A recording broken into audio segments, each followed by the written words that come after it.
For today's video mga idol, isa na namang satisfied customer ang nagawa ni Inday. Yan, ano nga bang ginawa ni Inday dyan? Mga lods, nagpalit nga pala ako dyan ng handle switch. So set siya left and right kasi si boss is nawalan daw ng headlight. So nung chinek ko, sira na yung mga switch.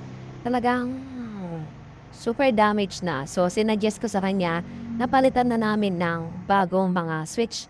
So sa una, parang nagtataka siya, parang si ate o si kuya ba yung gagawa.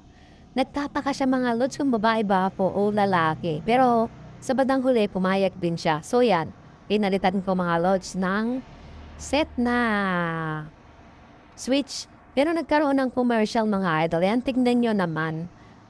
Pinag-drive ako ng walang gulong kasi yan mga lods binaklas sa initan. So sayang naman yung putis porcelain kung sa mainit ka gagawa, di ba? So yan, inistorbo ako ni Macho dyan. Pinagbuhat ako. So yan, tinuloy ko na nga mga idol. Satisfied naman si, si customer.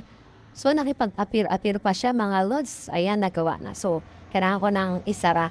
Yun mga lods, gawin lang natin yung the best o yung best natin para masatisfied yung customer. So, natuwa siya. Ayan, chinek niya mga lods. Yun lang for today's video.